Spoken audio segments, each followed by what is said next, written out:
तर आता जास्त काही न बोलता मी त्यांना विनंती करतो की आपल्या व्याख्यानाला सुरुवात करावी. Thank you everyone. जिव्हाळाचे सगळे सदस्य, शिवदे सर, इतकी सुंदर ओळख. आणि सर माझी आणखीन एक डिग्री वाटली बरं का, माझं PhD पण झालं. अरे वा वा. आणि हे सगळे छंद जे आहेत ते लग्नाच्या आधीपासून होते, पण नक्कीच शिरीषची लग्न झाल्यानंतर त्या सगळ्याला खत पाणी आणि वाव आणि स्कोप या सगळ्याला नक्कीच जास्त मिळालं, प्रोत्साहन मिळालं.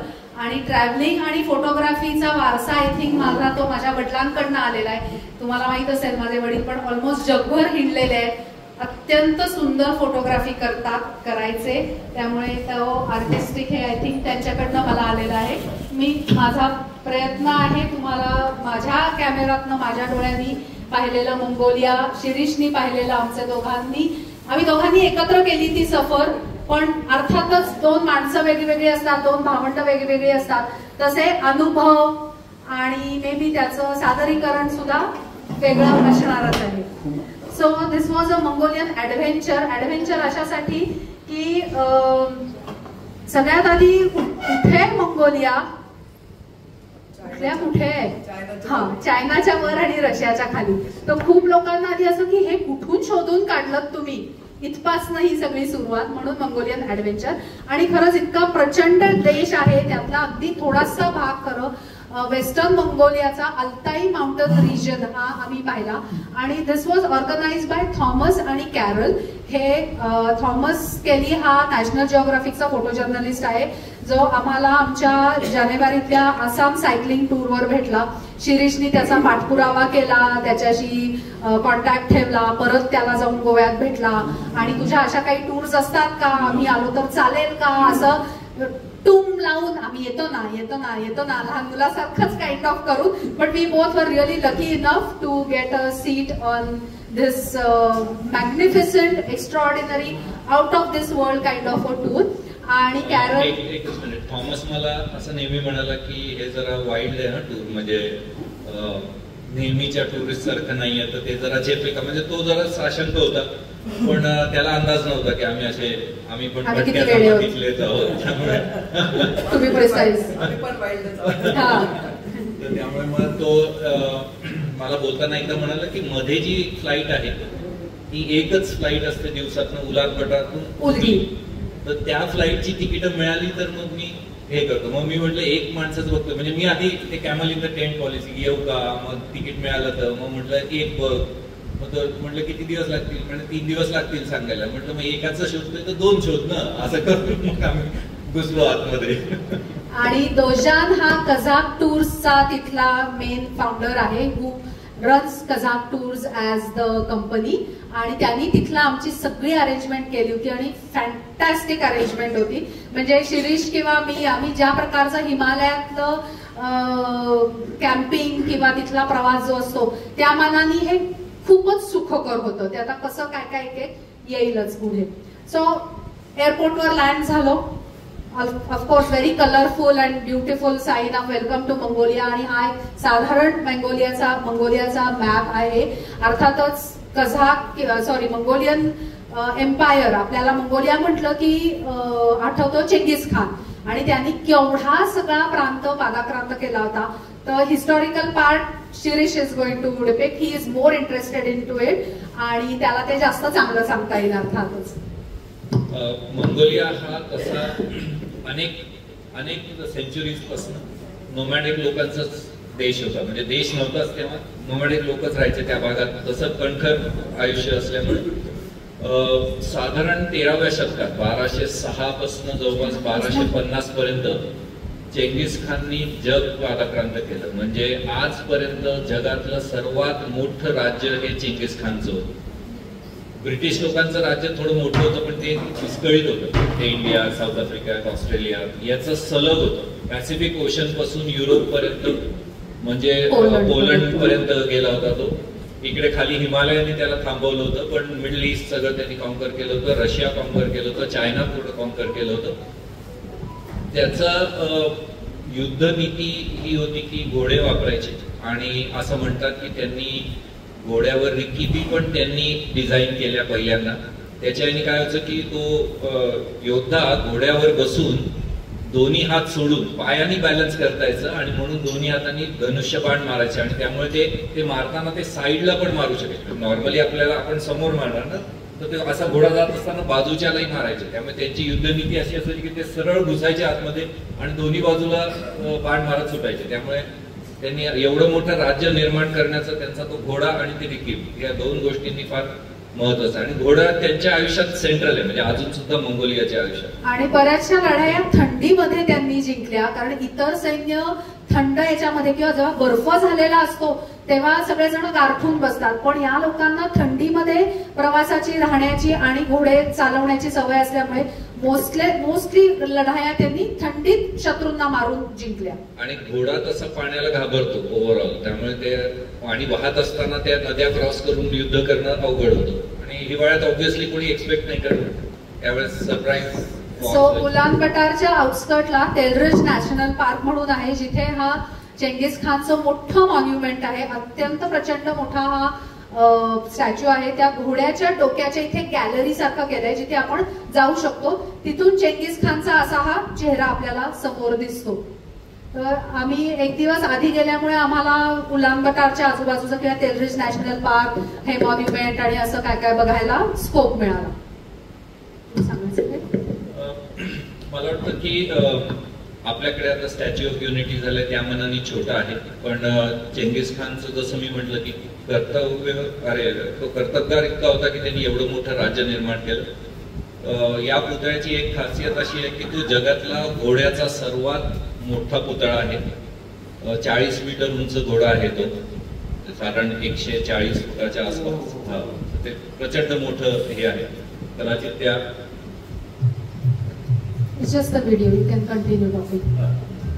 हे आम्ही तिथे गेल्यानंतरचा हा त्याचा एक बुटाची मोठी प्रतिकृती आहे. तिथे एक म्युझियम आहे, त्याच्यात बुद्धिबळाचे वेगवेगळे हे आहेत. पण ते ऑब्व्हियसली ते सांगतातच की बुद्धिबळ आम्हाला बुद्धिस्तांकडनं आला आणि बुद्धिस्ट इंडियातनं आले, म्हणजे आमचा इंडियाचा इन्फ्लुएन्स हा आहे. आता जो ऍक्च्युअली मॅप होता थोडासा दॅट शोड की किती मोठं हे होतं त्याचं साम्राज्य.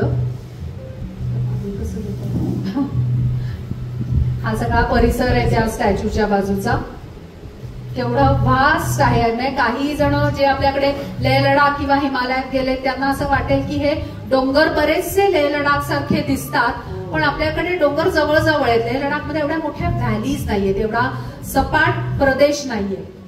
हा मेजर आपण ज्याला धून म्हणतो, म्हणजे जी ग्लेशियल लेक अडल्यामुळे जी व्हॅली निर्माण होते, फ्लॅट बॉटम व्हॅली असते.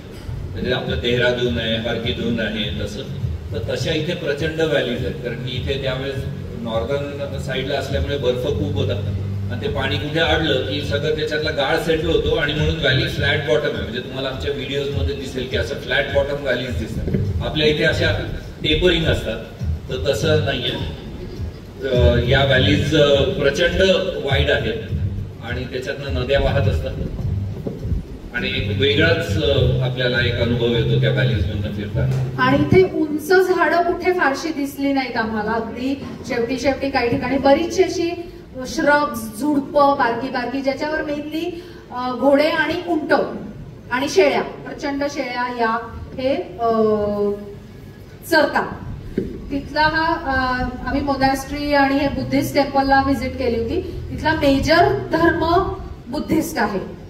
अगदी 3% लोक मुस्लिम आहेत, राईट. म्हणजे सगळ्यांना असं वाटतं की चेंगीस खान, आपण सगळं ते नंतर तैमूर, बाबर, हुमायून सगळे मुघल आले, तसं तर चेंगीस खानचा धर्म काही मुसलमान नव्हता. तो त्याच्या बऱ्याच नंतर, म्हणजे चेंगीस खान तैमूरला पण मुसलमान नव्हता.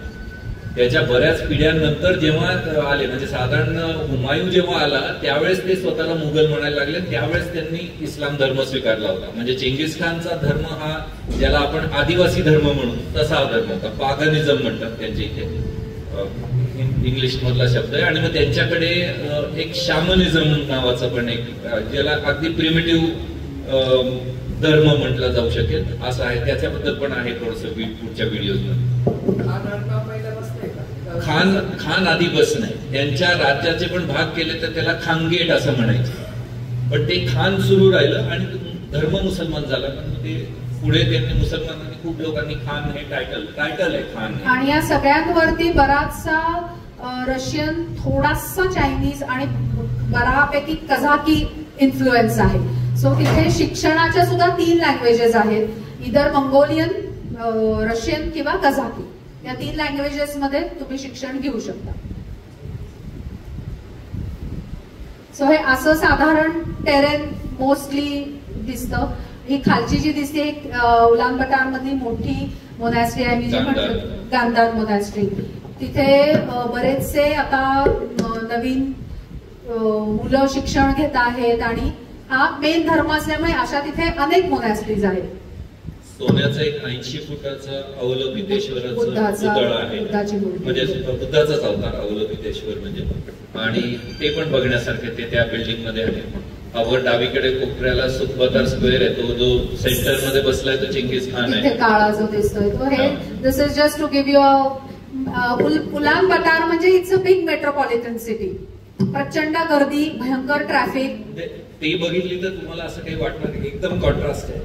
मंगोलियाचं पॉप्युलेशन साधारण 37 लाख आहे आणि नाशिक जिल्ह्याचं 60-65 लाख आहे. पण मंगोलियाचा एरिया भारताच्या 1/3 आहे. म्हणजे तुमच्या लक्षात येईल की पॉप्युलेशन किती कमी आहे.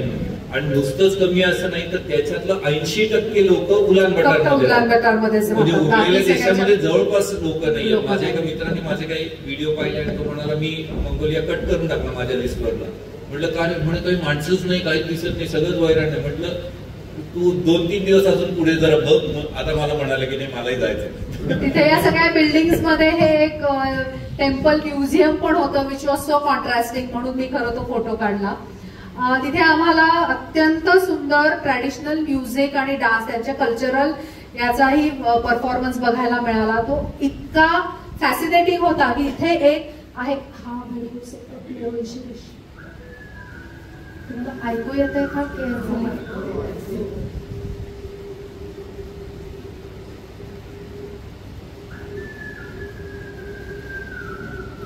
तो माणूस शिट्टी वाजवतो आणि त्या बाईच्या ओठात सुद्धा बासरी आहे.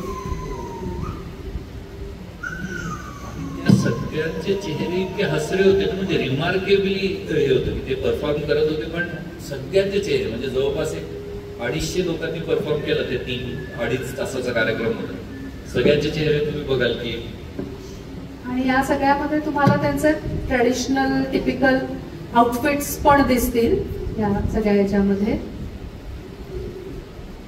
आणि त्यांची एक खासियत आहे ते म्हणजे थ्रोट सिंगिंग. म्हणजे आपण सगळे जे याच्यात असेल पुढच्या याच्यात असेल किंवा तुझ्या व्हिडिओत असेल आहे आणखी एक थ्रोट सिंगिंगचं. पुरुष सुद्धा किती लयदार आणि सुंदर नाचू शकतात. आपण सर्कशीत अॅक्रोबॅट्स बघतो तशा प्रकारे, पण अत्यंत लयबद्ध आणि इतकं सुंदर, एवढे सगळे कपडे घालून नाचायचं. तुला काही अवघड नाही? नाही, मला तर काहीच, कारण मी हे घालून पण नाचले आणि मला बक्षीस पण मिळालं. नेक्स्ट, हा हे या कल्चरल टूर मध्ये आहे. परत हे वाटलं तर आपण थोडं खाली प्ले करू. उलान बटार मेन शहर आहे ते. हे आम्ही सगळे बस मधनं निघालो त्या दिवशी ह्या सगळ्या टूरला, जिथे आम्ही हा शो पाहिला किंवा या मॉनेस्ट्रीला भेट दिली, तिथला त्यांचा धर्म, त्यांची प्रथा, हे सगळं समजून घेतलं. फॉरवर्ड करता येते शिरीष थोडं? याच्यात थ्रोट सिंगिंग आहे कारण पुढे.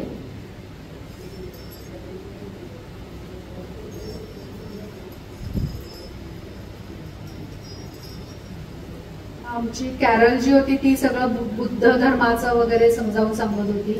ती मोनॅस्ट्री आहे, ती अँथ्रोपॉलॉजिस्ट आहे, त्यामुळे तिचा खूप सखोल अभ्यास आहे. म्हणजे या सगळ्या लोकांचं राहणीमान आणि पद्धती, कल्चर कसं अफेक्ट होतं, क्लायमेटनी कसं अफेक्ट होतं, जिओलॉजीनी कसं अफेक्ट होतं. म्हणजे त्यामुळे तिच्याशी बोलायला लागलं की ती कुठेही असली की ती इतकी माहिती सांगायची आपल्याला की आपल्याला इतकी मजा यायची की नाही तर बरेच वेळा काय होतं आपली बघ्याची भूमिका असते. ईश्वराची मूर्ती, ही मंजुश्रीची मूर्ती. आणि हा जो आहे वीर वज्रपाणी, तो त्याचा वंशज म्हणजे चेंगीस खान असं म्हणतात. वज्रपाणी हा जरा आक्रमक बुद्धाचा एक स्वरूप आहे.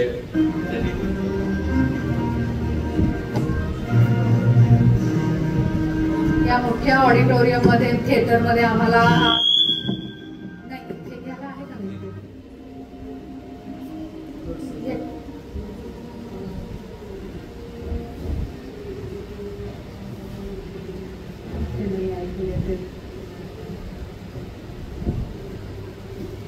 थ्रोट सिंगिंग मध्ये ते ओठाची फार हालचाल करत नाही, तालव्य स्वर, गोष्ठव्य स्वर हे वापरले जात नाही त्याच्यात. कंठापण सगळं गातात आणि नाहीतर मग असा श्रील आवाज काढ, शिट्टीचा आवाज काढतात, असं गातात. ओठाची हालचाल नसते त्याच्यात, पण फार म्हणजे ताकदीने गावावं लागतं. हे शॅमनिझम जे शिरीष म्हटला ते आता या ह्याच्या पुढे परफॉर्मन्स मध्ये त्यांनी दाखवलं आपल्याला. म्हणजे आपल्याकडे जसं अंगात येतं basically, that's what is that person called his a shaman, की तो कुठल्या तरी अँसेस्टरला बोलावतो, आपण त्याला प्रश्न विचारायचे वगैरे असं. हा this is what he is the shaman. हा जो समोर वाजवतो ते आपल्याकडे राजस्थानमध्ये मोरचांग नावाचं एक इन्स्ट्रुमेंट असतं, असं तोंडात धरतात आणि त्याला एक मेटल स्ट्रीप असते, ती व्हायब्रेट होते, ते tong tong tong tong tong असं त्याचा आवाज असतो. तर ते सेम इन्स्ट्रुमेंट त्यांच्याकडेही आहे. आणि हा या शामनचा असा हा टिपिकल ड्रेस आहे, तो चेहरा झाकलेला असतो, मागे बरंच काय काय लटकलेलं असतं वगैरे असा. पुढे आहे त्याच्या दंडावर स्वस्तिक होतं. मग त्याला विचारलं तर म्हटलं कुठून आलंय हे, तर तो म्हणाला आमचं फार आधीपासून आहे, मलाही नाही माहिती कुठून आलंय. पुढे जाऊया. पुढची स्लाइड. सो आम्ही उलानबटारून उलगीला आलो. उलगी आता व्हिडिओ मध्ये होता ऍक्च्युली, अमलौतिकेश्वराचा आणि मंजुश्रीचा आणि वज्रपाणीचा, ते तिन्ही होते. हा. सो उलानबटारून आम्ही या उलगी नावाच्या दुसऱ्या छोट्याशा गावात आलो. सगळ्या ठिकाणी म्हणजे आपण हिमालयात गेलो तर, कुठल्याही बुद्धिस्ट मोनॅस्ट्री मध्ये गेलो तर त्यांच्याकडे असं चपला काढायलाच पाहिजे असं सगळ्या ठिकाणी नसतं. दुसरी गोष्ट, ते फोटो काढू देतात. म्हणजे आपल्या देवळांमध्ये जनरली फोटो काढू देत नाही. तर आम्ही त्यांना अगदी सुरुवातीला, म्हणजे मला वाटतं आम्ही जेव्हा पहिल्यांदा हिमालयात गेलो तेव्हा आम्ही असं त्यांना विचारलं की आमच्याकडे तर देवळात आपल्याकडे कुठेच फोटो काढता येत नाही. तर ते म्हणतात की काय तुमचा धर्म पसरलेलाच आहे ना, आम्हाला जितके लोक तुमच्या थ्रू बघतील तेवढं आमच्या धर्माच्या करता चांगलं आहे. म्हणजे माइंडसेट कसा असू शकतो. पण तरी गांधारमनासीचं मेन जिथे ते गुरु आणि त्यांचं चॅन्टिंग चालू होतं तिथे नाही अलाउ केलं त्यांनी. बाकी मोनॅस्ट्रीज आणि देवळांमध्ये सगळीकडे अलाउ करतात आतमध्ये. तर इथे just to give you a glimpse of की कसं टेरेन होतं आणि अशा एसयूव्हीज मधनं आम्ही मोस्टली प्रवास केला. हो, हा व्हिडिओ आहे. याच्यात थोडंसं, दिस इज द टिपिकल गेअर. हे आतमध्ये त्याच्यात अशी हे असायची, हे किचन टेंट आहे. असा ब्रेकफास्ट, आमच्या या सगळ्या गाड्या होत्या. आमचा पहिल्या दिवशीचा कॅम्प आहे. फ्लॅट बॉटम व्हॅलीज दिसायला लागतील तुम्हाला. दुसऱ्या दिवशी सकाळी त्यांची, आणि ह्या सगळ्यांना जे ड्रायव्हर्स होते ते त्यांच्या गाड्या होत्या. आणि can you guess how old these cars are? About 25 years. Yes, they are so well maintained for this particular terrain. आणि मग आम्ही इथे गेलो. पेट्रोग्लिफ्स म्हणजे कातळ चित्र, ही युनेस्को वर्ल्ड हेरिटेज साईट आहे. साधारण याचं 12,000 वर्षापूर्वी लोकांनी जे राहत होते तिथे त्यांनी काढलेली ही चित्र आहेत. आणि आपल्याला आश्चर्य वाटेल पण आपल्या कोकणात प्रचंड कातळ चित्र आहेत. आणि साधारण त्यांचं वरपासून खालपर्यंत आहे, म्हणजे फार केरळपर्यंत आहे, महाराष्ट्रातून केरळपर्यंत आहेत. आणि साधारण त्यांचं डेटिंग 20,000 वर्षापूर्वीच आहे. पण आपल्या इथली चित्र खूप जास्त कॉम्प्लेक्स आणि फाईन आहेत. म्हणजे 20,000 वर्षापूर्वी आणि त्यांचं 12,000 वर्षापूर्वीच आहे. पण आपली ही एकदम प्रिमिटिव्ह त्या मनाने चित्र आहे. जी पाहिली कोकणात पाहिलं तर एलिफंट म्हणजे मॅमथ साईज 30 फुटाचा एलिफंट कार्व केलेला आहे. किंवा बाई प्रसूत होतानाच चित्र काढलेलं आहे. आणि तिथे बाकीचे पण बायोलॉजी आणि असे हे चित्र आहेत. काही डिस्ट्रॉय झाले, हे कोकणातलं सांगतोय मी. म्हणजे आपल्या देशात पण भरपूर आहे बघण्यासारखं. आपण कधी कधी भीमबेटका ते पण आहेत, ते तिथे पण आहेत कातळचे. सो हे आम्ही एका नोमॅड फॅमिलीच्या विंटर होम मध्ये गेलो. म्हणजे हे बांधलेलं घर आहे लाकडी, आणि दुसरं नॉर्मली जे राहतात ते गेअर, ते जे पांढरं आम्ही जशा टेंट मध्ये राहिलो ते. पण या एवढ्याशा हे जे आहे हे गेअर असं, हे एवढंच घर, 2 बेड्स, तो एक रॅक, बाकी मध्ये मोकळी जागा, मध्ये तो विस्तव टेकलेला पेटवलेला, तो विस्तव सगळ्या गेअरला त्या घराला वॉर्म ठेवणार, त्याच्यावरच अन्न शिजवणार. त्या मधल्या भागात जायचं नाही. आपण जसं म्हणतो ना की घराचा मधला भाग पवित्र ओपन ठेवला पाहिजे, तसं त्यांचं पण आहे की त्याच्या बाजूनी जायचं, ते मधनं जायचं नाही. एकच गरम खूप असतं ते, तिथे विस्तव पेटल चूल असते म्हणजे ती मोठी, आणि त्याची चिमणी वर काढलेली असते, तेच त्यांचं सेंट्रल हिटिंग, त्याच्यावरच ते अन्न शिजवतात, सगळं त्यांचं त्याच्यातच चालतं. आणि त्यामुळे मग ते अग्नीला पवित्र मानतात, त्यामुळे तिथे त्याच्यात कचरा टाकत नाही. म्हणून तुम्ही फार त्याच्या जवळ बाहेरचे बूटपीठ घालून जायचं नाही, असं त्याच्या मागचं. आम्ही त्यांना भेटून बाहेर निघेपर्यंत बर्फ पडला होता, त्यामुळे आम्हाला मस्त ऍडव्हेंचरस आमच्या गाड्या फसत होत्या, स्लिप होत होत्या, म्हणजे आमची गाडी कम स्ले असं सगळं होत होतं. त्यामुळे तोही एक खूप धमाल एक्सपिरियन्स मिळाला आम्हाला. बाकी तर टेरेन सगळा हा असा होता की रस्ता आहे असं म्हणायचं का, दिसेल तिथून गाडी जाणार, बस, दॅट्स अबाउट इट. आणि आम्ही ज्यांच्या घरी गेलो ते पण एक वेगळी ट्राईब आहे, ते पण आता मला वाटतं साधारण 301 लोकच राहिले त्यांच्या ट्राईब मधले. मला मी नाव विसरलो त्याचं. आमचा हा डायनिंग टेंट, जिथे सगळे जेवण करताना, जेवण झाल्यावर, that was the most warmest tent. कारण आम्ही 20-22 जण एका टेंट मध्ये तेव्हा असायचो. आणि स्टारी नाईट म्हणजे काय, कमाल, ऍब्सोल्यूट कमाल आकाश दिसायचं रात्री. I think that's the last one. मी केलं पुढे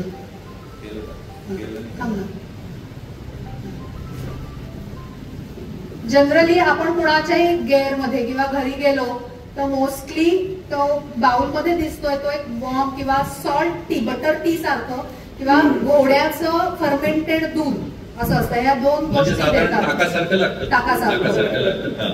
पण ताकाची वाईन ते त्यांचं मानाचं ड्रिंक आहे. म्हणजे आपण त्यांच्या घरात गेलो आणि ते त्यांनी दिलं, आपण रिफ्यूज केलं तर तो अपमान समजला जातो. त्यामुळे तरी आपण त्यांना, कारण की आपल्या पण अशी चव काही खूप म्हणजे अशी न पिण्यासारखं काही नव्हतं. ते बाकी सगळं दूध मिक्स करतात, शेळी, मेंढी, याक, उंट, पण घोड्याचं दूध सेपरेट, आणि ते याच्याकरताच वापरलं जातं. कारण की ते घोड्याचं दुधाचं जर का केमिकल स्ट्रक्चर पाहिलं तर ते ह्युमन मिल्कच्या फार जवळच आहे, तर त्यामुळे ते त्यांनी सेपरेटच ठेवलंय. आणि बाकीचं याचं मग मिक्स करतात, म्हणजे ते चीज बीज बनवतात. बाकी हे सगळं चीज बनवलेलं आहे, ते एक पफ ब्रेड सारखं आहे. हे मेनली हार्ड चीज बनवतात, कारण ते महिने टिकतं बेसिकली.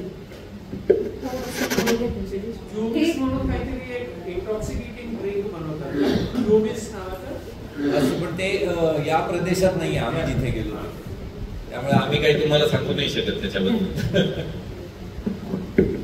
हे टिपिकल स्पेशल पाहुणे आले तर त्यांच्यासाठी देण्याची ही डिश आहे. तुम्हाला तिथे मध्ये दिसतंय का, मेंढीचं बोकडाचं डोकं आहे, अख्खं बोकड शिजवतं, अख्खच्या अख्खं, आणि ते मध्ये ठेवतात. त्याच्या बाजूनी बाकीचं मटण, भाज्या, आणि हे पांढरं दिसतंय हे स्प्रिंग रोल सारखं केलेलं आहे हे मैद्याचं, आणि ह्याच्यात थोड्याशा भाज्या असतात.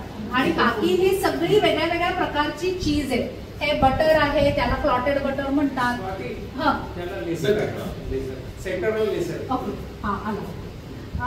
हे एक चीज आहे, एक क्लॉटेड क्रीम, आपलं अमूल बटर सारखं बटर ते लोकली बनवतात, मीठ घातलेलं. त्याच्यानंतर नॉनव्हेजचं प्रमाण प्रचंड आहे. आम्ही ज्या भागात गेलो तिथे, म्हणजे आमच्या बरोबर जे नॉनव्हेज खाणारे होते ते सुद्धा वैतागले, ते म्हणजे आता सॅलड मिळालं तर बरं होईल, इतकं सकाळ दुपार संध्याकाळ नॉनव्हेज. पण कॅरोल आम्हाला म्हणाली की जे खात होते त्यांना की हे तुम्ही जे मटण खाल्लंय ते is the most organic mutton you will ever eat in life. No pesticides, no hormones, no antibiotics, काही दिलेलं नाहीये त्याला, प्युरेस्ट फॉर्म. सो हे असं घरात मधल्या स्टोव्ह वरती जेवण बनवतात. हे इथे स्प्रिंग रोल सारखं केलेलं आहे. आणि हे जे दिसतंय ना हे आपल्या बकरी सारखं आहे साधारण. ते त्याला म्हणतात फ्राईड ब्रेड. तो फ्राईड ब्रेड त्या चहामध्ये बुडवून खायचा बेसिकली. आणि हे एक सॉफ्ट चीज आहे, हे हार्ड चीज आहे, रेड चीज, व्हाईट चीज आणि रेग्युलर चीज आणि क्लॉटेड क्रीम आणि बटर. कोणी घरी आलं की एवढं सगळं म्हणजे तुम्ही पाहिलं असेल की टेबल भर मांडून ठेवायचं. ही बाई जी आहे ही रवी सारखी आहे आणि इथे जी पिशवी दिसते ती कातड्याची, त्याच्यात ते दूध टाकून फर्मेंट करून तयार करतात सगळ्या गोष्टी. आणि बाकी मग इथे हे चीज बनवतात, इथे चीजचे गोळे आहेत, बाकी बाहेर पण वाळवतात. त्यांनी सगळं झाल्यावर आपण नॉर्मली नॉनव्हेज आणि दही किंवा दूध असं खात नाही, पण त्यांच्याकडे नॉनव्हेज आणि दुधाचेच प्रॉडक्ट. म्हणजे ते नोमॅडिक असल्यामुळे ते शेती करत नाही. म्हणजे असं काही बाबा टेंटच्या बाजूला घराच्या बाजूला किचन गार्डन आहे, उगवलं बिगवलं असं काही भानगडीत पडत नाही. ते फक्त आजकाल सिटीतनं व्हेजिटेबल्स मिळतात, पिकल्ड व्हेजिटेबल्स जे आपण म्हणतो व्हिनेगर मध्ये घातलेली, ते वापरतात. म्हणजे ते आम्हाला द्यायचे, ते स्वतः खात असतील का नाही माहिती नाही, पण सगळा फीस्ट झाल्यावर दही देतात खायला. आणि म्हणजे आता आपलं पोटातले जे बॅक्टेरिया आपण म्हणतो की प्रीबायोटिक प्रोबायोटिक घेतलं पाहिजे, आपल्या पोटाला सहन होत नाही. कॅरल म्हणाले की हे जे बॅक्टेरिया हे ट्रॅडिशनली हजारो वर्षांपासून आलेले आहेत, त्यामुळे तुम्ही हे दही नक्की घ्या, कारण की इट विल हेल्प युअर गट लाईक नथिंग एल्स कॅन. कारण ते बॅक्टेरियल स्ट्रेन्स आता आपल्या साईडला उरलेलेच नाहीयेत या सगळ्या जगात. हे आमच्या टिपिकल गेअर मधलं इंटिरियर आहे की हे असं सगळं कलरफुल वॉल्स आणि हे मेजॉरिटी सगळं हाताने केलेलं आहे. तर हे जे विणलेले तसे काही पीसेस मी आणले पण आहेत तुम्हाला दाखवायला. हे सगळं हाताने मोठमोठे करतात. हे इन्सुलेटेड आहेत, तरी थोडीशी थंडी वाजतेच, कारण खाल्लं भुसभुस भुसभुस भुसभुस वारा येत असतं. म्हणून ही मध्यभागी ही अशी चूल प्रत्येक गेअर मध्ये असते. ती रात्रीतनं एकदा दोनदा कधी तीनदा ते आणखीन पेटवतात. सो गेअरचं दार उघडच असतं. आणखीन एक आम्हाला कॅरलनी सांगितलं, म्हणजे मंगोलियन लोक टकटक करत नाही, ते धाडकन रात्री 1 वाजता तुमच्या गेअर मध्ये येणार, ती चूल पेटवणार विजली असेल तर. So don't be afraid. 5 वाजता परत येणार, धाडकन येणार, विचारणार टक टुक काही नाही. आणि त्यांना काय असायचं की आमचे साधारण आपले किती होते 12-13 जण होतो साधारण. 12 टेंट्स होते आमचे. तर त्यांना त्यामुळे कमीत कमी 12 चुली पेटवाव्या लागायच्या ना सगळ्या. त्यामुळे ते या सगळ्या फॉर्मॅलिटीच्या भानगडीत नाही आले की पटापट हे करायचं पेटायचं चाललं. आणि आम्हाला साधारण -4 पर्यंत टेम्परेचर गेलं होतं. वेगवेगळं रोज सकाळी उठल्यावर असं बर्फाचा थर तरी असंच चालायचं. आणि रात्री कशाही साठी बाहेर जायचं की जायचंय का असं करून अनेक वेळा विचार करून डिसिजन घ्यायला अर्धा तास लागायचा, जाऊया का नको. हे साधारण कशी लोक वाटेतही आम्हाला भेटायचे. हे खाली जे आहेत हे आमचे खरं हॉर्समॅन आहेत. 2 दिवस आम्ही घोड्यावरनं प्रवास केला, एसयूव्हीतनं करायच्या ऐवजी सेम टेरेनवरनं. आणि बिलीव्ह मी एसयूव्हीतनं असं करण्यापेक्षा ना घोड्यावरनं खूप छान वाटलं. म्हणजे दुसऱ्या दिवशी त्या घोड्याला बाय करताना अक्षरशः रडू यायला लागलं होतं की नाही रे नका जो, आम्हाला आमचे पुढचे 4 दिवस पण घोड्यावर जाऊ देत प्लीज. सो ह्या हॉर्समॅननं खूप लांबून कुठून तरी आमच्या सगळ्यांसाठी 22-25 घोडे आणले होते. They were extremely well trained and tamed. कुठलाही घोडा असा नव्हता की मी उधळणार, मी माझ्या मनात येईन तसंच करीन, मी पाडणारच वगैरे. आणि साधारण पहिल्या 1-2 तासामध्ये आमच्या लक्षात आलं होतं की आमचे जे 20-22 घोडे होते त्यातले ना कोणी मित्र मैत्रिणी होते. ते बरोबर सगळे बरोबर चालायचे. आणि त्याचा एखादा थोडासा घोडा जर का एकमेकांचे मित्र नसले तर दूर चालणार. नवरा बायकोची काही मित्र असले पाहिजे, ते जास्त महत्वाचं होतं ऍट दॅट मोमेंट नक्कीच. आणि त्यामुळे आम्हाला त्या स्लो पेस वरती खूप सुंदर आजूबाजूचा प्रदेश अजून छान बघता आला. कारण शांतपणे चालत किंवा मध्ये थोडंसं ते दौडायचे पण आय थिंक हा व्हिडिओ आहे बरं, ते थोडेसे दौड पण करायचे आणि छान होतं. म्हणजे दॅट वॉज कम्फर्टेबल. त्यांनी आमच्यासाठी स्पेसिफिकली नवीन इंग्लिश टाईपची सॅडल्स बनवून घेतली होती विच वर रिअली कम्फर्टेबल. आमच्याकडे 3-4 जणच असे होते की ज्यांनी ऍक्च्युअल घोडसवारी केलेली होती और दे वर ट्रेन्ड इन इट. बाकी आम्ही सगळे म्हणजे आमच्या 70च्या पुढचे पण काही लोक होते. आम्ही जवळपास यंगेस्ट होतो. आमच्यापेक्षा एक लहान मुलगी म्हणजे ती 28-30 ची होती. बाकीचे सगळे साधारण एक आयदर आमच्या वयाचे किंवा आमच्यापेक्षा मोठे होते, पण त्यांना काही जणांना हॉर्स रायडिंगचं हे होतं, काही जणांना, तर त्यामुळे ते स्वतः सगळेजण हॉर्स रायडिंग करायला तयार होते. 1-2 जणांनी नाही म्हटलं, बाकी सगळ्यांनी केलं. असं लाकडाच्या पट्ट्या आणि ते फोल्डिंग सगळं फोल्ड करतात. सो आमच्या बरोबर आम्ही हे सगळं केलं नाही. आमचे जिथे जिथे कॅम्प्स होते तिथल्या लोकल लोकांनी, आजूबाजू जे राहणारे होते ते आमच्यासाठी आधी असं अरेंज करून ठेवायचे. सो दे वर हायर्ड बाय दोजान ऑफ कजाकू.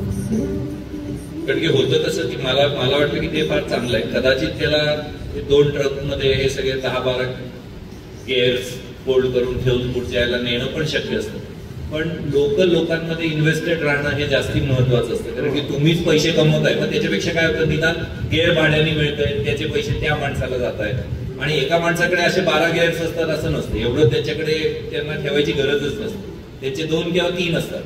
आता या काळात ते 2 याच्याकडनं 4 याच्याकडनं असं घेऊन त्यांनी सगळं दर ठिकाणी त्यामुळे आपल्याला वेगळे गेअर. आणि तुमच्या लक्षात येईल की घोडे ना कधी मधल्या रस्त्यातनं नाही चालत, सॉफ्ट साईडच्या ह्यानी, म्हणजे इकडं पडलो तर काय बघायचंच नाही. आणि काही घोडे असेल ते, आता आपण इथनं चाललो ना ते वरती डोंगरावर 10 फूट वरनं चालणार, ते बाकी कुठून तरी, बाकीचे चालले खाल्लं चौथ्यात तो आणि त्याचे मित्र वरनं जाणार काय.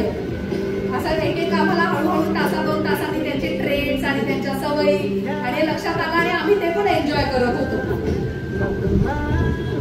काही रस्ता पूर्ण नदीच्या बाजूनी, आणि तुमचं ही सगळी सिनरी ह्या स्लो पेस मध्ये आम्हाला आणखीन ऍब्सॉर्ब करता आली लिटरली. आणि आपलं घोड्याशी एक नातं व्हायला लागतं हळूहळू, तर ते एक वेगळा अनुभव होता. शिवाय याच याच्यात मॅक्झिमम इंजुरी होण्याची शक्यता असते, कारण की घोडा पडतो एकदम आणि पाय रिकीवीत अडकलेला असतो, मग ट्रॅक होता. म्हणजे थॉमसने मला तेच सांगितलेलं की तुमची दोघांची जर का डॉक्टर म्हणून गरज लागली तर याच 2 दिवसात मॅक्झिमम लागणार आहे, तर तू तयार राहा. म्हणजे मग माझ्या याच्यामध्ये माझं फर्स्ट एड किट हे ते सगळं मी त्या 2 दिवसांकरता घेऊन ठेवलं होतं. आणि हे हॉर्समेन जे होते तास ते कायम आमच्या बरोबर असायचे आणि ते लक्ष ठेवायचे आमच्याकडे की तुम्ही बरोबर बसलायत ना, कुणाचं सॅडल वर खाली काही ऍडजस्ट करायला हवंय का. आणि असं लांब पर्यंत प्रत्येक घोड्याचा स्पीड कमी जास्त कसा होता ते त्यांच्या ह्यानी जायचं. आणि घोड्याला पळवण्यासाठी इतका छान आपल्याकडे वापरणारा शब्द छू, अरे कुत्रा नाहीये पण छू छू म्हटलं की थोडासा तो डबडप करायचा, पण तरी त्यांच्या मनात असेल तर दरवेळेला छू म्हटलं की जाणार नाही.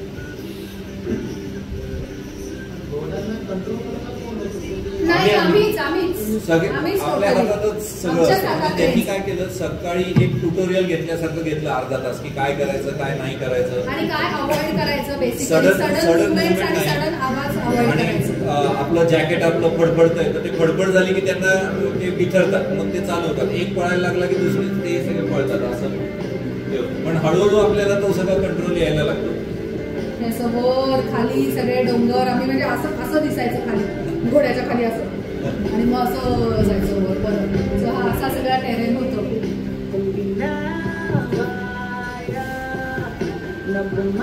सुंदर तळ्याच्या काठी आमचा फायनली संपलं होतं हॉर्स रायडिंग.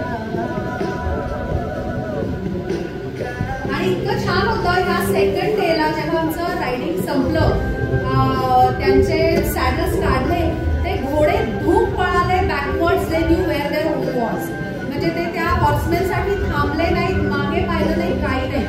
म्हणजे त्यांचं किती ते ट्रेनिंग आणि काय माइंड असतं, त्यांना त्याचं डायरेक्शन सेन्स एकदम परफेक्ट होतं. आपल्याकडे नाही का बैलगाड्या जातात, माणूस झोपलेला असतो ते बरोबर जातात घरी, तसं ते घोडे एकदम.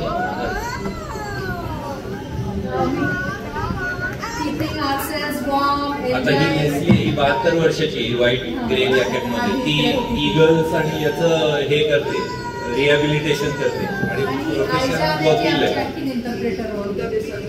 ती आमच्या बरोबर अमेरिका, फ्रान्स, स्पेन, मेक्सिको आणि इंडिया.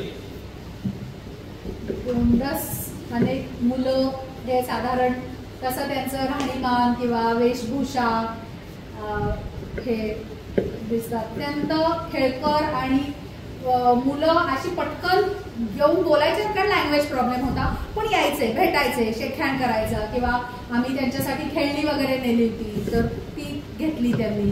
आम्हाला थॉमसनी कल्पना दिली होती की अशी मुलं भेटतील आपल्याला, म्हणजे ज्या ज्या फॅमिलीत जाऊ येते, तर म्हणून आम्ही मुलांना लागेल असं ते आपले स्माइली बॉल्स, फुगे म्हणजे ते पटकन हिने टूथपेस्ट असं सगळं आम्ही नेलं होतं. म्हणजे ते बाकीच्यांना खूप आवडलं. आमच्या बाकीचे जे को ट्रॅव्हलर्स होते म्हणजे ते आमच्या लक्षात नाही आलं की असं काही टॉयज काय. आणि त्यांच्याकडे इतका छान पुढेही आहे की मी तुम्हाला काहीतरी देईन, तुम्ही मला द्या, विच आय विल रिमेंबर.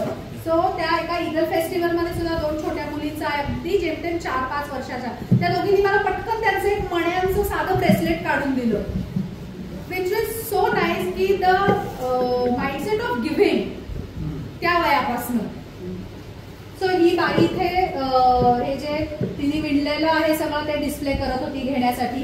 इथे वर दिसतंय हे चीज आहे घातलेलं. हे हा इतका छोटा 8-9 वर्षाचा ईगल हंटर इन ट्रेनिंग आहे, त्याच्या हातात फाल्कन आहे. आणि ही एक फॅमिली होती, ती त्यांची गेअर्स होती, ते आमची काळजी घेत होते, म्हणजे रात्री त्या शेगड्या पेटवणं आणि असं सगळं काय काय.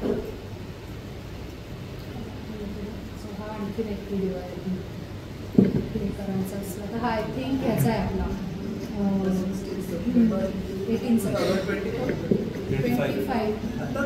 हो आता लास्ट मंथ. हा हे फेल्टिंग कसं करतात त्याचा हे आहे, त्यांनी आम्हाला शिकवलं. याची आणि मेंढ्यांची फर अशी सगळी आधी फ्लफिंग करून मांडून ठेवतात, लेयर्स त्याचे बरेचसे. हे सूत काढण्याचं ती आयनूर म्हणून आहे, ती त्यांना मदत करत होती, त्यांच्या त्या एकीची मुलगी. आणि हे अत्यंत शिस्तबद्ध पद्धतीने असं एक थोडे थोडे पुंचके असे मी ले डाऊन करतात, एकावर एक अनेक लेयर्स.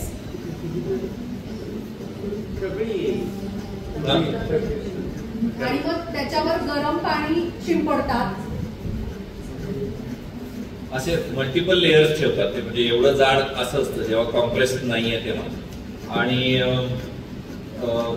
जेव्हा ऍक्च्युली बरेच ठिकाणी फेल्टिंग शिकवतात तिथे ते सोप वापरतात, सोप वॉटर.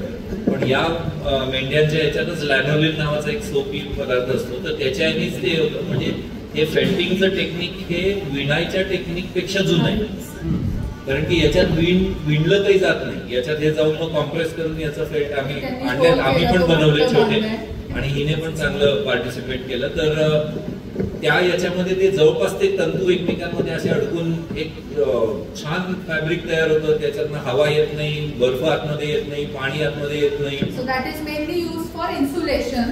म्हणजे जाडवालं ते टेंट्स आणि हे बनवायला वापरतात, आणि बाईकवाला जरा कापड हल्ली की जातात.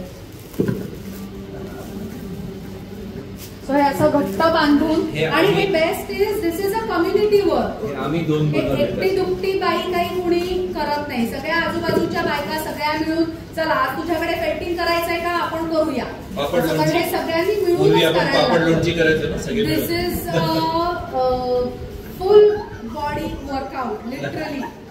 You have to exert pressure. 2 नंबरला स्वाती अनेक वेळा करायचं तुमच्या हाताच्या ह्यानी. So you keep doing planks. पीठ मळण्यापेक्षा प्रचंड, कारण इथला सगळा जोर दोन्ही हातांनी गुडघ्यावर बसून. आणि ती लहान मुलगी पण पूर्णपणे करत होती. म्हणजे तसं पाहिलं तर सर्व्हायव्हल करता लागणारे सगळे स्किल्स साधारण 8-9 वर्षापर्यंत पोरांमध्ये घेऊन जातात. बाळकडून त्यांना हे असं एवढं घट्ट बनवलं ते फेल्ट झालं. आम्ही पण बाहेर पण असते, बाहेर नंतर मिळतं ना उलान बटारमध्ये सगळं त्याच्या फेल्टच्या टोप्या, जॅकेट्स थंड एरिया. आणि हे आपण नीडलवर आपण ह्याचं चेन स्टिच असतो ना, चेन स्टिचची ही सगळी एम्ब्रॉयडरी आहे. सो ही अशी ती सगळी एम्ब्रॉयडरी आहे.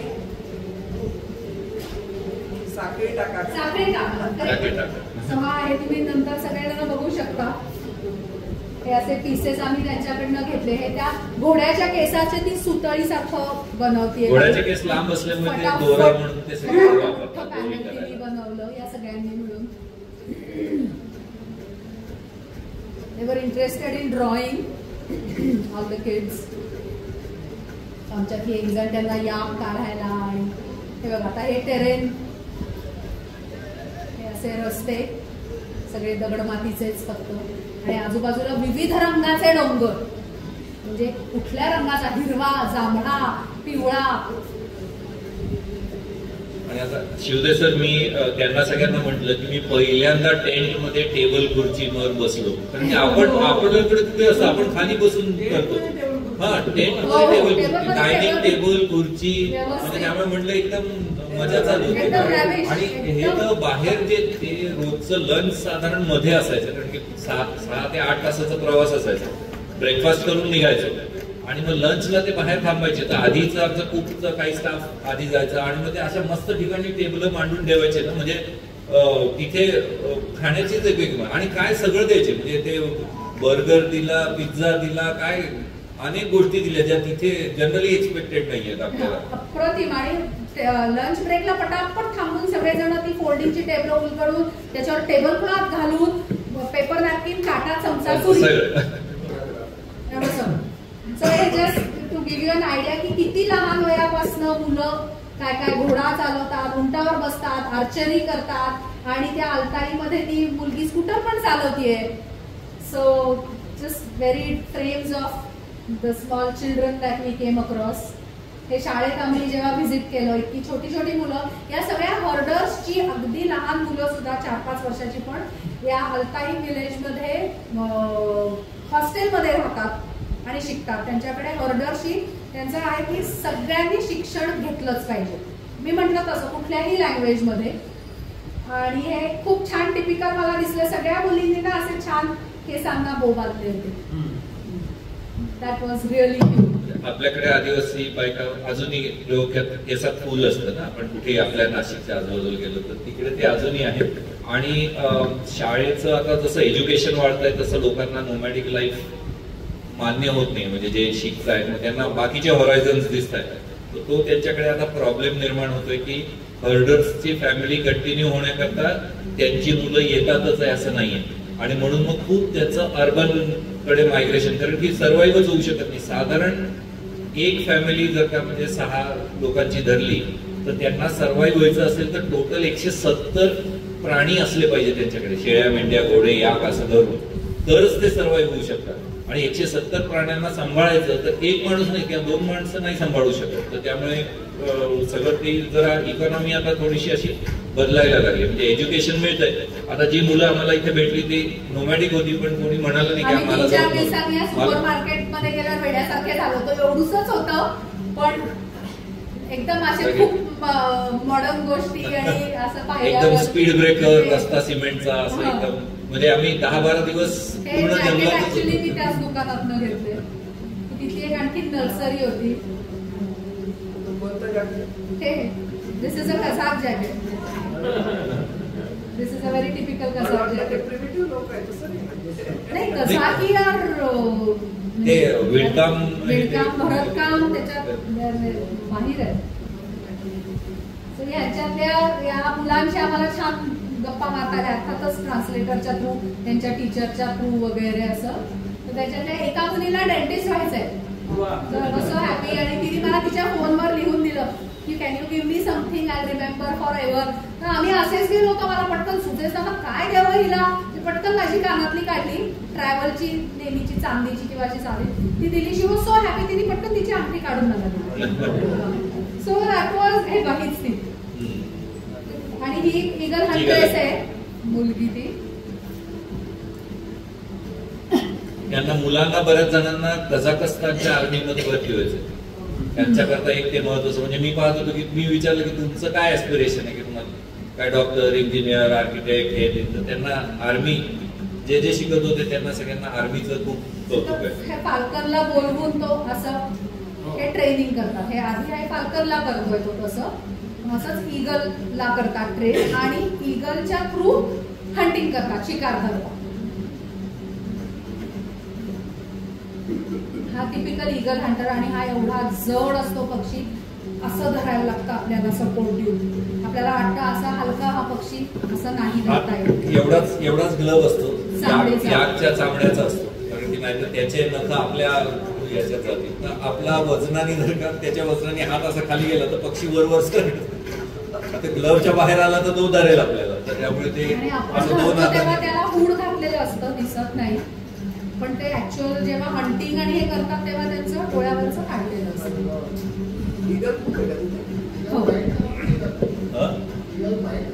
नाही, जनरली ते पहिले तर पंजानीच पकडतात, म्हणजे शिकार पण तशीच करतात ते, आणि त्यांना दिसू नये म्हणून ते अशी कॅप घातलेली असते, मग तेव्हा ते काही करत नाही का आपल्याला. नॉर्मल टेरेन तिथलं. ही दोन आमची टॉयलेट टेंट्स होती, ही बाथरूम टेंट आहे. खूप दिवसांनी एक शॉवर टेंट मिळालं. म्हणजे आता इथे जाताना त्यांनी सांगितलं होतं सुरुवातीला की आम्ही विचारलं की शॉवरचं काय म्हणजे असणार आहे, तर म्हणे गार पाण्याने करायचं असेल तर कधीही करा, पण नाही तर म्हणे आम्ही गरम पाणी अवेलेबल करून देऊ, पण साधारण मी पाहतो म्हणे की साधारण एकदा दोनदा करतात जनरली आंघोळ. एक तर खूप घाम येत नाही, फक्त धूळ खूप असते त्याचं हे होतं. आणि लॉन्ड्री तो म्हणाला काही चान्सच मिळणार नाही, म्हणजे तुम्हाला 14 दिवसाचे कपडे तुम्हाला नीट प्लॅन करून जावे लागणार. लॉन्ड्री जवळपास तुम्हाला करता येणार नाही काही. Children were interested in modern things, gadgets, toys. हे थॉमसचा कॅमेरा शिकून घेण्याच्या मागे होते. ही वेपन्स विकायला होती त्या ईगल फेस्टिवल मध्ये वगैरे. आणि आजकाल म्हणजे ट्रेडिशनल हर्डिंग जे करतात मेंढपाळ ते घोड्यांवरनं करायचे, पण मगाच्या एका फोटोमध्ये एक माणूस मोटरसायकलवर होता बघा. आजकाल मोटरसायकलवरनं हर्डिंग करतात, तसे पण होते बरेच जण.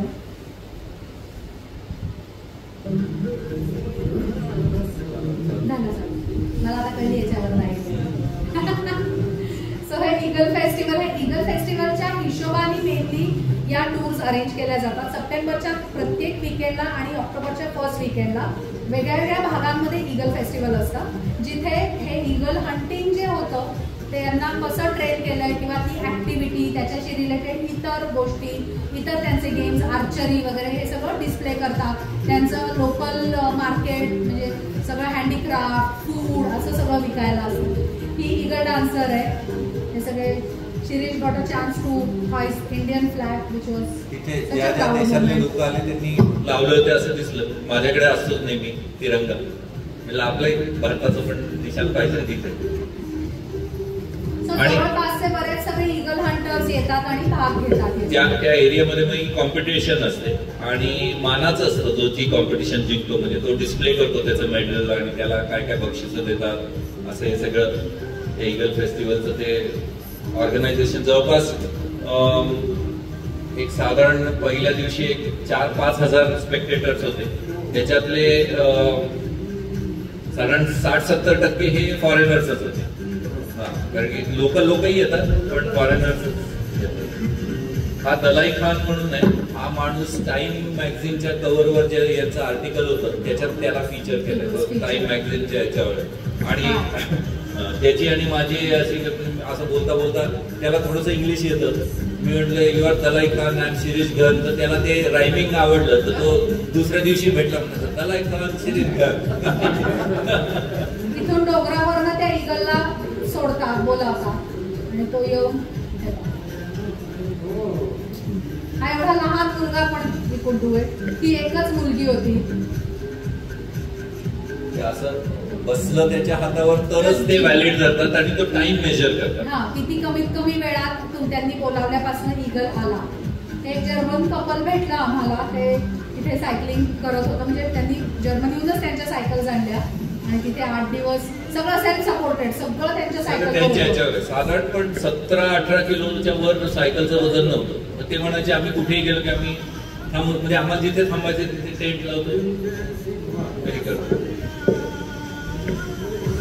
विजिटर्ससाठी डान्स कॉम्पिटिशन होती. मी जे म्हटलं की मी डान्स केला आणि जिंकले. या 2 अत्यंत गोड मुली ज्यांनी मला त्यांचं ब्रेसलेट दिलं नंतर.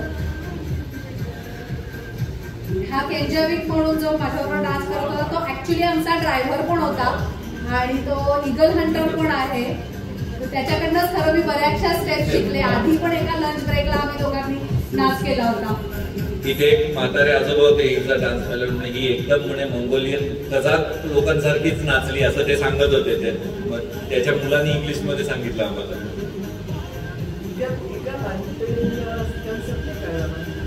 इगल ते तू आहे का पुढे घेतलाय? पुढे याच्यात असेल आला नाही ना मग माझ्या याच्यात व्हिडिओ दाखव. बेसिकली कोल्ह्याची वगैरे हंट करतात ते व्हिडिओ दाखव. इथे नसेल तर तेव्हाच कोल्हा दिसला ना म्हणजे ते इगल पण तेव्हाच दाखव. ते जे आहे ते ऍक्च्युअली नॅट जिओचं एखादं एक्सपिडिशन असावं तसं त्याची फोटोग्राफी केली आहे मी. तर तुम्ही ते बघू, कदाचित तिच्या याच्यात नसलं तर दाखवतो. तो व्हिडिओ नाही केला बहुतेक, पण ह्यातलं केलंय मी ते शूट की ते ह्याला फ्लॅश वरती बोलावतात. ठीक आहे, पण आपण ऍक्च्युअल जो पूर्ण दिवसभराचं जे एक दिवस मी got an exclusive experience of eagle hunting. म्हणजे ते याच्या कॉम्पिटिशन्स होतात, मग थोडंसं एंटरटेनमेंट, मग स्पेक्टेटर्स करता कॉम्पिटिशन, असं ते लाईव्हली ठेवतात 2 दिवसाचा तो फेस्टिवल. मध्ये लंच ब्रेक असतो, मग परत बाकीच्या गोष्टी आणखी कॅमल वरनं ईगल हंटिंग करतात. पोरं तर इतकी क्यूट आहेत तिथली लहान बाळ. म्हणजे घोड्यावरनं असं नाण्यांच्या फुटसुट्या उचलायच्या न पडता अशी एक कॉम्पिटिशन लहान लहान मुलं पण करत होती. पण म्हणजे आता तुम्ही पाहिलं तर तो जवळपास आडवा आलाय तेवढं पूर्ण, पण ते रिकीब आहे म्हणून त्याला करता येतं, नाही तर शक्य नाहीये ते. हा विचार होता.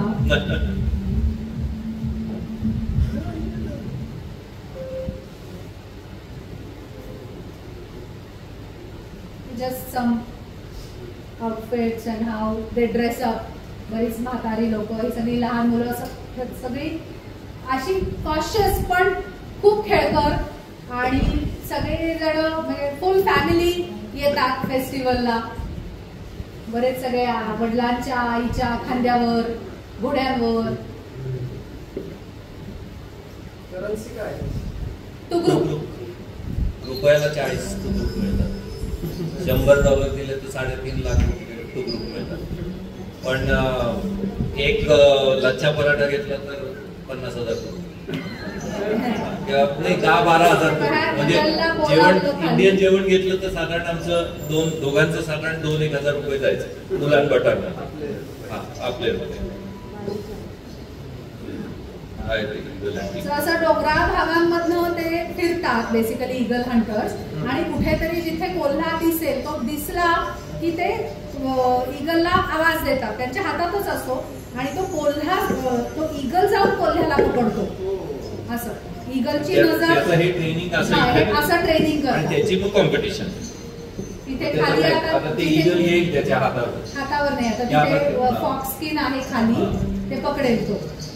So that's how they get train. त्यांच्या फॉक्स स्किन अशी ते ड्रॅग करतात आणि त्याला ट्रेन करतात की समजा हा फॉक्स पळतोय. हा सगळा परिसर होता. म्हणजे त्याला पकडल्यावर मग हे सगळेजण पळत घोड्यावर म्हणजे घोड्यावरनं त्या फॉक्स पर्यंत जातात. एक इंडियन कपल भेटला आम्हाला तिथे. हे दोघेही डेंटिस्ट आहेत, राहतात UK मध्ये. ते आर्चरीची त्यांची कॉम्पिटिशन होती, आणि त्यांचं कसं होतं, पुढे जमिनीवर खाली गोळे ठेवलेले होते. असा नेम धरून अशा आर्च मध्ये तिथे जाणार होतो. ते इंडियन जोड मध्ये भेटलं ते आम्हाला पाहून इतके खुश झाले. नॉर्मली इंडियन लोक असे सापडत नाही अशा एरियामध्ये. पण म्हणजे आम्ही गेल्या 30 वर्षापासून असं आफ्रिकेत जंगल सफारी म्हणजे केनिया आणि टांझानिया नाही, आम्ही त्या ट्राईब्स बरोबर जातो. असं आमचा एक माणूस आहे, तो वेगवेगळा अरेंज करतो. त्यामुळे आता कदाचित तुम्हाला आणखीन एक तसं काहीतरी बघायला मिळेल 1-2 वर्षात. टग ऑफ वॉर म्हणतात. शेळी खेचून घ्यायची दुसऱ्याकडनं, याची कॉम्पिटिशन. टिपिकल कझाक डान्स असे सगळे कल्चरल शो आणि display of culture and activity and competition is what Eagle Festival is.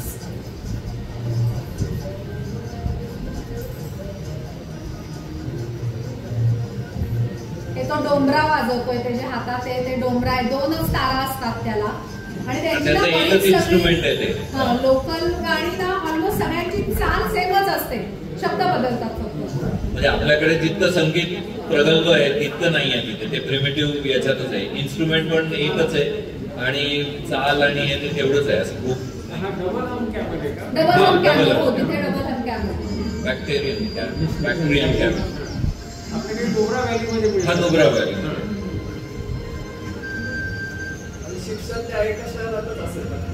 हा म्हणजे नाही, आपल्याकडे कशी पंचायत पद्धत आहे, ग्रामपंचायत पर्यंत सगळं स्ट्रक्चर तसंच त्यांच्याकडे. ते त्यांना डिस्ट्रिक्ट सेंटर, विलेज, कम्युनिटी अशी नाव आहे.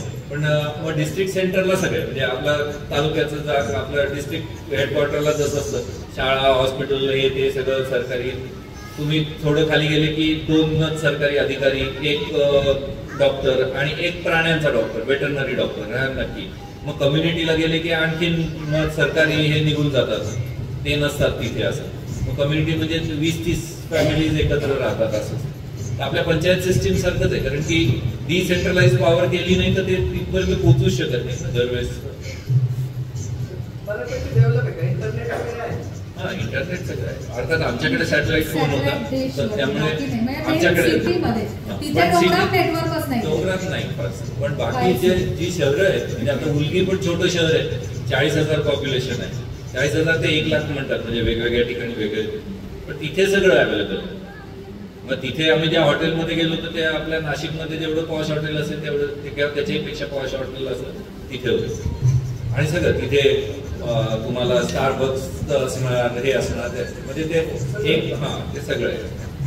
सो या टूर मध्ये एक्सक्लुझिव्ह असं जे होतं की असे छोटे छोटे परफॉर्मन्सेस किंवा ते शामनला बोलावलेलं किंवा आमच्यासाठी ईगल हंटिंग किंवा ईगल हंटर्सना भेटण्याचं किंवा नोमॅडिक फॅमिलीजना व्हिजिट, हे एक्सक्लुझिव्हली आमच्यासाठी प्लॅन केलेलं होतं.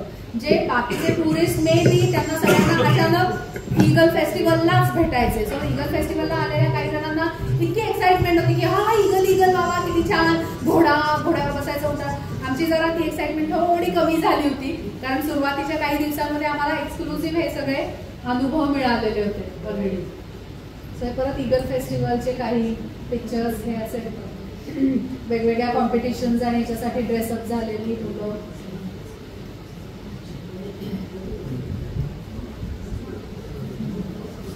So this is us in all different attires at थंडी, आणि सगळ्यामध्ये we survived. We enjoyed, not only survived but enjoyed. This was the entire group. हे सगळे आम्ही एका उलगीतल्या कल्चरल सेंटरच्या इथे बाहेर होत. हे निळ्या जॅकेटमध्ये हे आमचे सगळे ड्रायव्हर्स कम हेल्पर्स असे होते.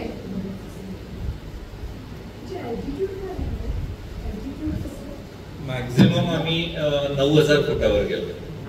मॅक्झिमम 9,000, फार उंच नाही. पण थंडी प्रचंड, वारं. नॉर्दर्न साईडला, नॉर्दर्न लॅटिट्यूड आहे, त्यामुळे गारठा खूप आणि बर्फ पडते.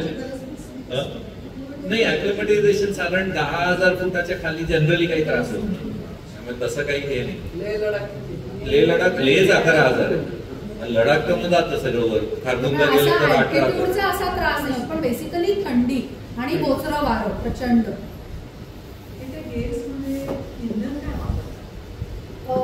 शेण एवढे सगळे गवऱ्या आणि लाकूड आणि कोळसा, दगडी कोळसा, पण मेनली शेण.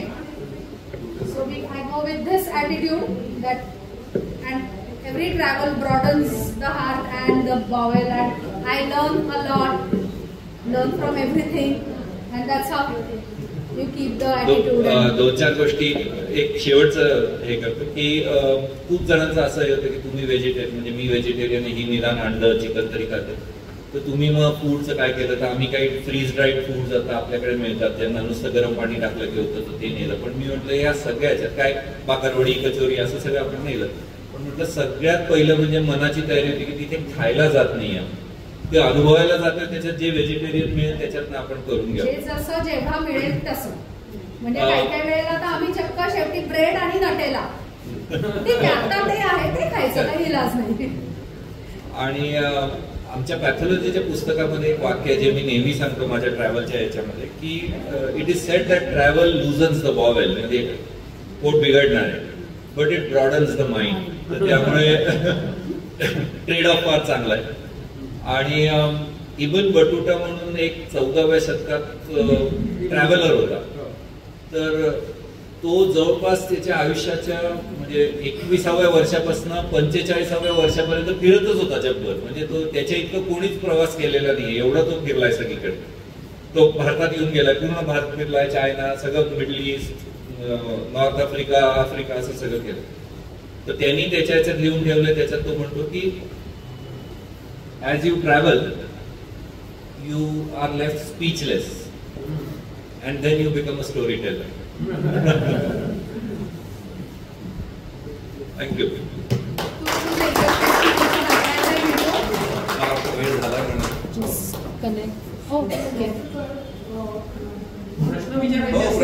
लेट्स वाया हाँगकाँग, मुंबई, हाँगकाँग, उलानबतार. सकाळी निघालो तर संध्याकाळी पोहोचलो. येताना आमची फ्लाईट टायफूनमुळे सगळी कॅन्सल झाली. हाँगकाँग मध्ये टायफून होतं. आम्ही उलानबतार, सेऊल, बँकॉक, मुंबई असं आलो. पण म्हणजे आम्ही दोघंही असल्यामुळे आम्ही तयार आहोत की मनाने की उशीर फ्लाईट शोधावे लागतात. म्हणजे कारण की आपल्याला 4-5 गोष्टी बघाव्या लागतात. एक म्हणजे तर आपल्याला व्हिसा नाही लागला पाहिजे. आता ज्या सेऊलमध्ये गेलो, सेऊलमध्ये व्हिसा लागणार असेल तर आता कुठून मिळणार, मग त्यामध्ये व्हिसा नाही लागला पाहिजे. दुसरी गोष्ट, आम्हाला तिकीट डायरेक्ट नव्हतं मिळत, आम्हाला बँकॉक पर्यंत मिळत होतं. Bangkok to India separate ticket होतं. म्हणजे मग आमचं लगेच बँकॉक मध्ये येणार. ती जर का फ्लाईट डिले झाली ना, आमची आधीची 1.5-2 तासातच असली तर लगेच बँकॉक मध्येच राहील, कारण की आमचं थ्रू तिकीट नव्हतं. त्याच्यानंतर त्यामुळे 2 मध्ये जे सेऊलला पण आमचा जो स्टॉप ओव्हर होता तो पण 3-4 तासाचा घ्यायला पाहिजे, कारण की लगेच या विमानात नाही, या विमानात यायला पाहिजे, नाही तर परत गेलं. कारण की जाताना आमचं असंच झालं, उलानबतारला आलंच नाही. दुसऱ्या दिवशी रात्री, म्हणजे आम्ही 7-8 वाजता पोहोचलो, दुसऱ्या दिवशी 12-1 वाजता आम्हाला लगेज मिळालं. पण मग पॅकिंग मध्ये आम्ही नेहमी आमच्या जे कॅरी ऑन बॅग असते त्याच्यामध्ये साधारण 1 दिवस तरी आपल्याला सर्व्हाइव्ह करता येईल. खाणं, औषधं आणि कपडे, थंडीचे कपडे, पावसाचे कपडे हे आम्ही ठेवलेले असतात. हो, डेमोक्रेसी आहे आता. डेमोक्रेसी चायनाला ते हेट चायनीज, म्हणजे त्यांना चायनाशी हे नाहीये. कारण चायनाचे म्हणजे त्यांनी आधी चायना कॉन्कर केलं, चायनाने उलट हे केलं, तर ते खूप अत्याचार केलेले आहेत त्याच्यावर. त्यामुळे त्यांना चायनाशी असं हे नाहीये. त्यांची बेसिकली त्यांची जी इकॉनॉमी आहे ती मेन तर सगळं याच्यावरच त्यांचे ते सेल्फ सफिशियंट चालतात, तेवढंच आहे. आणि मग अर्बन जे आहे तर त्या याच्यामध्ये काही थोडीफार इंडस्ट्री आहे, सॉफ्टवेअर आहे. इवन मला एक जण तिथे भेटला, असं चेहऱ्याने वाटलं इंडियन आहे म्हणून. मग मी त्याच्याशी बोललो, मग तो म्हणाला मला इंडियन गव्हर्नमेंटनी ऍज अ कन्सल्टंट इथे प्रोजेक्टवर पाठवलंय की आम्ही कन्स्ट्रक्शन. मग ती सगळी इंडस्ट्री, कन्स्ट्रक्शन इंडस्ट्री आहे तिथे. 23-24 लाख म्हणजे काहीच लोक नाही. 37 लाखच लोक आहेत. थोडेसे इंडियन भेटले, फारच कमी पण भेटले तरी सुद्धा.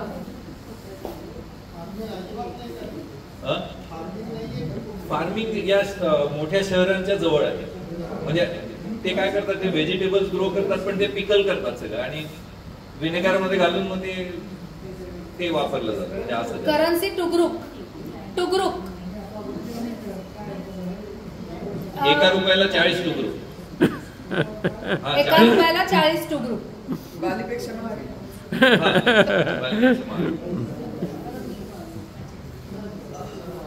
बसा. ड्रेस सुंदर आहे, जरा जास्त आणायला पाहिजे. या स्टेजवरती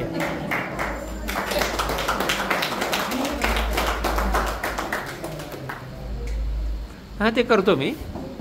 हो करतो. डायस वरती या.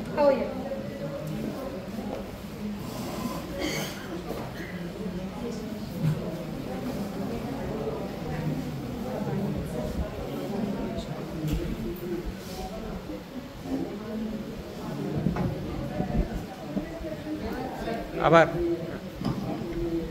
धन्यवाद सर, खूप छान. आम्हाला सगळ्यांना मंगोलियाला घेऊन गेले होते आपल्याला आणि आपण एन्जॉय केलं 1 तासामध्ये मंगोलिया. आम्ही हुशार ठरलो. मी पाठक सरांना विनंती करते की त्यांनी आभार. असं मला बरेच जण म्हणतात की तुमच्या ह्याच्यातून आम्हाला सफर झाली, तर मी त्यांना चेष्टेने म्हणतो तिकिटाचे अर्धे पैसे दिले तर अजून नमस्कार. डॉक्टर स्वाती आणि डॉक्टर सुरेश खूप आपल्याला इंटरेस्टिंग माहिती दिली आणि एखाद्या नवीन देशामध्ये जाणं इतक्या वेगळ्या प्रकारच्या तो एक वेगळा अनुभव असतो. माईक जवळ घ्या. तो एक वेगळा अनुभव असतोच, पण त्याच्याबरोबर त्याची इतकी सुंदर फोटोग्राफी व्हिडिओग्राफी करणं, त्याचं एका स्टोरीमध्ये रूपांतर करणं आणि खूप थीम्स वगैरे तुम्ही खूप चांगल्या सांगितल्या. Especially I like how travel broadens your mind जे होतं ते. आणि आपल्या सगळ्यांना आपण पण ट्रॅव्हलर आहोत, पण आपण ज्यावेळी एखादा देश निवडतो त्यावेळी नॉर्मली आपण स्थैर्यावर ज्या संस्कृती आधारित आहेत त्या प्रकारचा देश निवडतो. आणि त्यांनी सांगितलं की बॅचलरल किंवा नोमॅडिक ही जी लाईफस्टाईल असते त्याच्यावर जी देश संस्कृती आधारलेली असते ती किती वेगळ्या प्रकारची असते.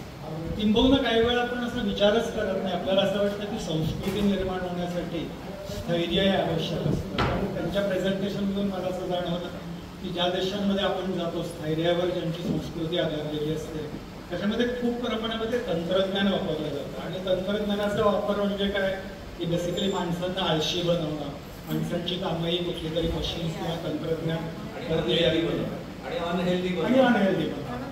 पण याच्यामध्ये इतके कष्ट ते लोक करतायत, तुम्ही ज्या स्लाईड दाखवल्या स्पेशली, आणि त्यांना कुठेही असं वाटत नाही की हे कष्ट करणं चुकीचं आहे.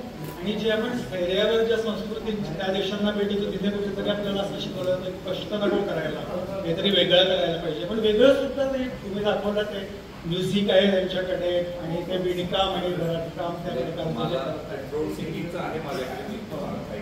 प्रकारचं त्यांचे आभार मानतो आणि ते जे ऐकवतात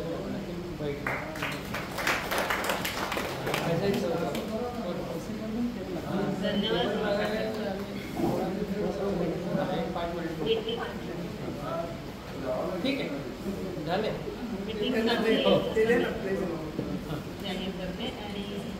गिफ्ट द्या तुमच्या असतं काय छोट्याशा गिफ्ट स्वीकार करावा.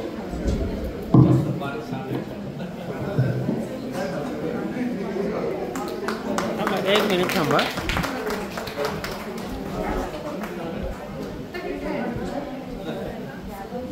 अजून द्या. शुअर.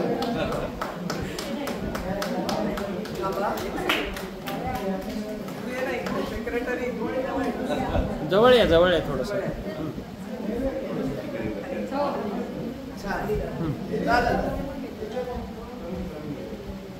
थँक्यू.